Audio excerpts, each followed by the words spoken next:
3, 2, 1. Hello everybody and welcome to another video episode of Snowflakes. And this is only going to be video because I actually ran out of room on SoundCloud.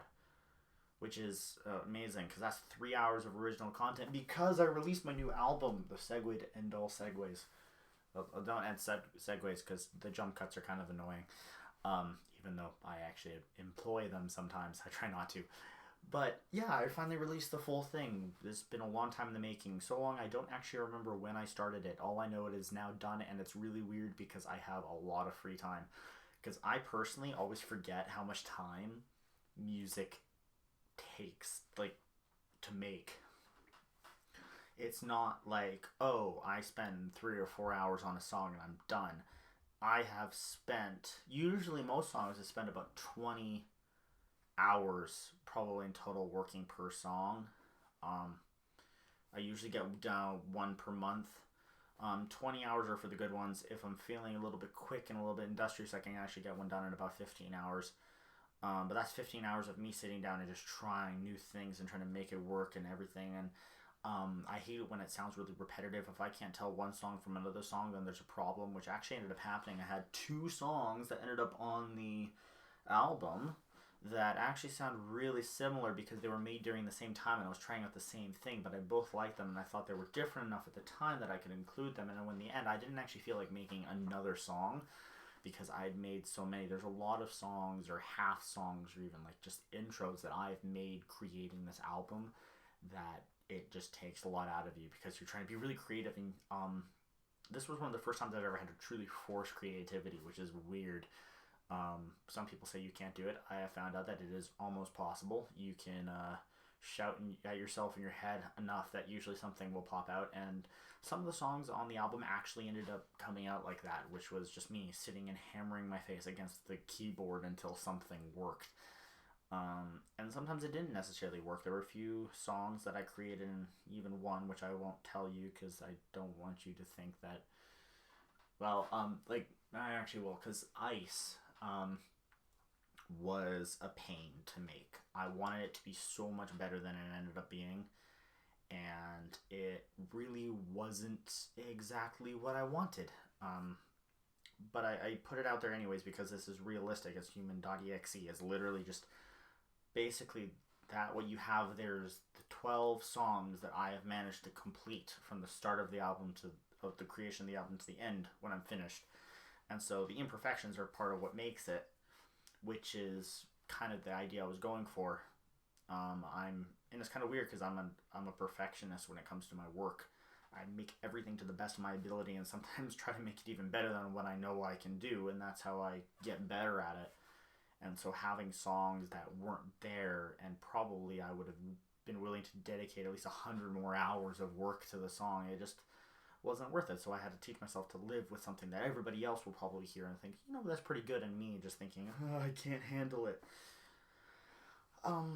Yes, but the big point that I want to make in this, because I have been rambling on for 3 minutes and 30 seconds as of now, or around there, is that I'm not done making music overall, but for a bit I actually am, because human.exe took a lot out of me creatively, because it's a lot of content. The amount of content I was making for human.exe in the, I think it's 9 months I've been working on it, is more content than I made in the first year and a half of music making.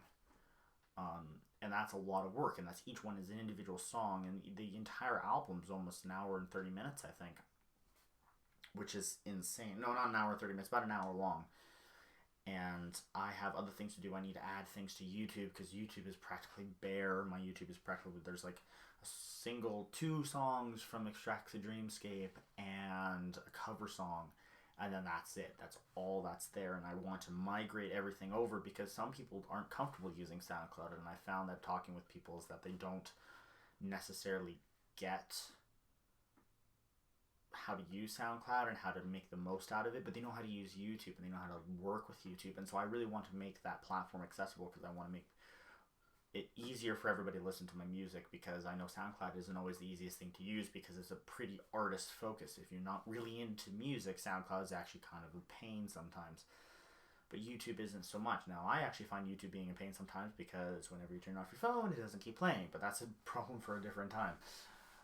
And that's... I just want to migrate everything over, so I got to work on some animations. I've got 3 hours of content minus the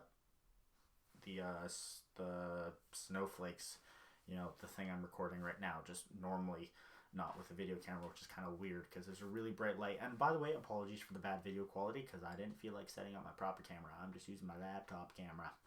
Yeah. But what's really important to understand is that the amount of work that I'm going to be putting into it is going to be insane, but you're probably not going to see all of it.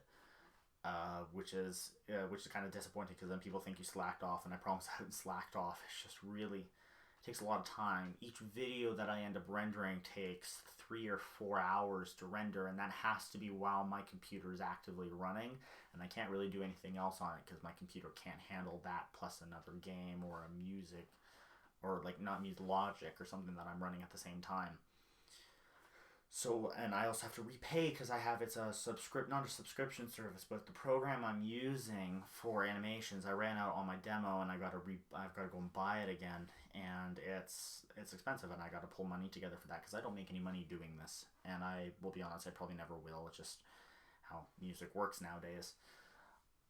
And I also have to figure out how I'm gonna make content in the future and be consistent, whether I want to make a third album, which as of right now I'm kind of feeling meh, but that's how I felt after I made Extract the Dreamscape, and a few months later I was like, yeah, I need to make another album. So we'll see if I make another one. Another thing I'm also looking at, which is really tentative, is that I'm thinking about going and performing or developing performances that I could use live, which is really daunting because the type of music that I make isn't particularly conducive to performing live. It's EDM, but it's easy listening. So how do you work a crowd with music that you're supposed to relax to? People don't necessarily go to a concert because they want to feel relaxed. They want to go to a concert because they want to feel the music, they want to feel emotions, and that's something that is really difficult for me to try to draw out in a live performance, or find someone that's willing to take on the fairly experimental style of music that ends up being my music, where it isn't really EDM. It's EDM, it's electronic dance music. I'm making electronic, everything there is, but it's not the boom, boom, boom music that you end up that you'll hear from people like Deadmau5 or Armin van Buuren or Garrix or Zed. How do you work that? And I'm working on that as well because I've never made a live set before, where I actually have full control of the tracks. I've done DJing, that's how I got into this, but I've never actually made like a full hour-long set of my best stuff where I can change the effects on songs. I can make one giant hour-long song if I wanted to, based on the different loops, and it's just really weird. I've never done that, and so that's what I'm going to be doing now.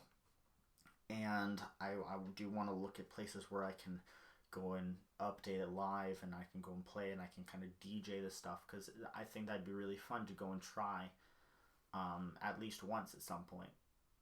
But that's all I've got to say, and I'm sorry this one's a little bit more subdued, and I don't have as much energy as I wish I did, but I'm really tired because I've been working really hard. I've also been playing a lot of sports, and so I'm just kind of tired. I'm working through it, and I'm also still very serious because I'm still kind of questioning what I need to do at this point. I don't have the resources right now to do the things I want to do, but I feel I need to do something because I haven't been active with music for a very, very long time, and I do need to figure that out. But anyways, thank you again for watching this. If you stuck through it, thank you very much. Don't forget to kick and or touch and or punch and or slap or whatever. There's a subscribe button. It's red and has the word subscribe on it in white. If you press it, good things happen for you and me. I get more subscribers, you get more content. That's how it works. Also, if you want to like it, feel free to like it. If you want to dislike it, please don't. It will hurt my feelings. But that's okay. If you dislike it too, I'll just kind of ignore it. I'll turn the computer monitor upside down and look at it. Hey, look, I got a like. Also, or just watching it is useful as well. That's great for me. And yeah, that's all I've got to say. Thank you.